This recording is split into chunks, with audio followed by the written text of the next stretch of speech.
Ladies and gentlemen, it's Lions Den with another news and commentary. I have some breaking news just moments ago that there's a surveillance video has been released showing that Sean Reed, as you know, that he ran out of the car.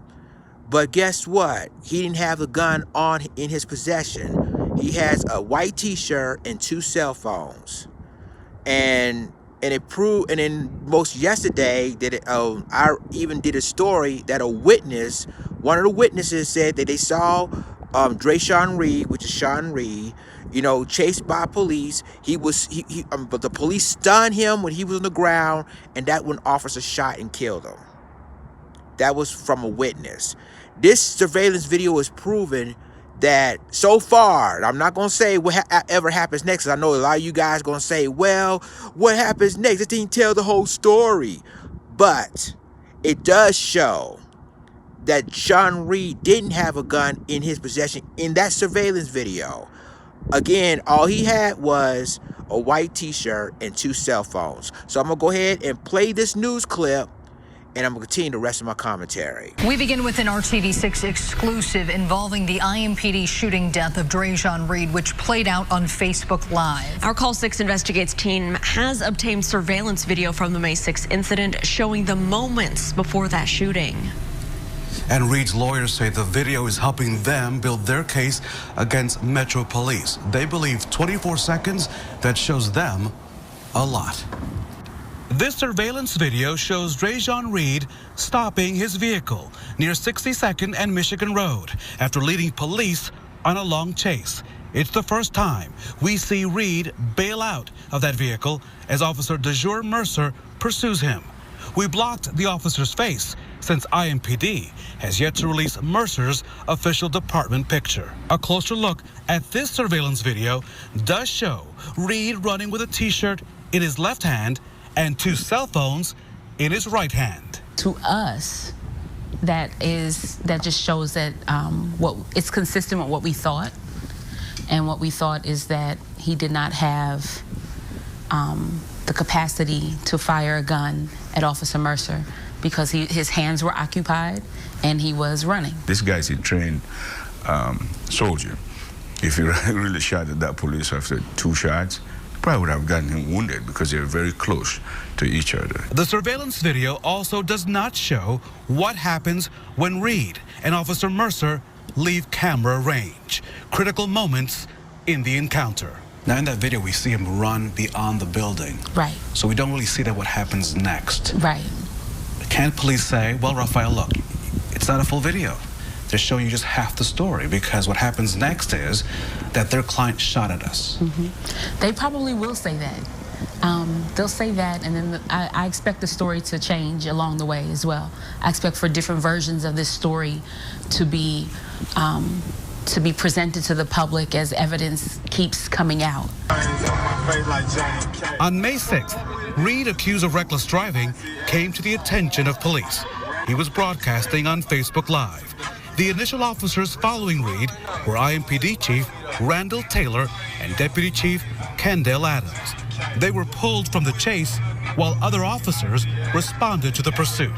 It ended here, with police saying tasing the 21-year-old did not work. And then police say there was an exchange of gunfire. What unfolded put Indianapolis in the national spotlight, leading to days of protest from people demanding justice for Dre'Shawn Reed. Dre'Shawn is in the urn now. I won't bury him in the state of Indiana because Indiana took him from me. We'll hear more from Reed's mother on the video, all new at 6:30 right here on Good Morning Indiana. Lawyers add that they have witnesses to back up what is not seen in the video. We did make Metro Police and the special prosecutor aware of this story. Both are not commenting at this moment. Now, this does remain a developing story overall. The special prosecutor from Madison County has asked state police to perform the investigation into the shooting. I'm told that that's well underway. Reed's family is still awaiting the autopsy report from the Marion County Coroner's Office And Reed's legal team has yet to receive a response from the U.S. Department of Justice asking for a federal investigation of Dre'Jon Reed's death. Lauren? Now, Raphael, the lawyers also believe that the media and also police have smeared their client's name. Yeah, the lawyers say they keep hearing that a gun was found by Reed's body, but they say they have not seen any evidence in this case. They believe that Reed should have been arrested after May the 6th. The legal team is also well aware, and they point out that they know about Reed's traffic stop back in September in Marion County, and they've seen the social media videos of him handling a weapon. They say those things have nothing to do why Dre'Jon was not alive yesterday for his 22nd birthday. So, ladies and gentlemen, there you have it. And I can hear a lot of people going to say, well, that's not the entire story. You just saw half of the story. We don't know what happened between the officer and Dre'Jon Reed. But, ladies and gentlemen, just like I said before, you saw the surveillance video.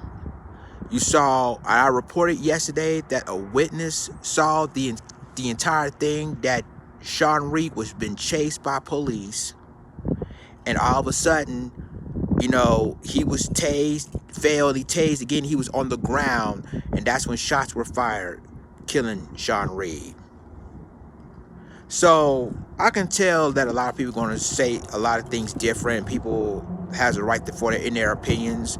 But as they say, evidence speaks louder than words. And like in the movie Training Day, when Denzel Washington said, it's not what a person says, what you can prove in court. This right there is evidence, surveillance video, with a witness. They said there's like 4 witnesses come forward now saying that Sean Reed's been chased and he didn't have a gun in his possession. So this is what I'm talking about. They trying to destroy this man's character. And so far, they did a good job, because none of the other people ain't reporting Sean Reed until now. I guess I'm the only YouTuber that basically is reporting this story. But the evidence is clear, ladies and gentlemen, that the surveillance video proving that Sean Reed didn't have a gun. He had a white t-shirt and 2 cell phones in his possession. And the question is, if he did have a gun, why would... I mean, basically, he was occupied with both things in both hands, been running by police. And I gave you an example that even if he did have a gun in his possession, let's say he had a gun inside his shorts. The shorts he wore was loose, so the gun could easily get out of his shorts while he was running from the police. So this proven time and time again that, you know, as of right now, he didn't have a gun. But this is evidence proving that this is what happened. Y'all let me know what you think about this. Like, click subscribe, and remember to click the notification bell for all the news and commentary. With that being said, it's Lions signing off. Deuces.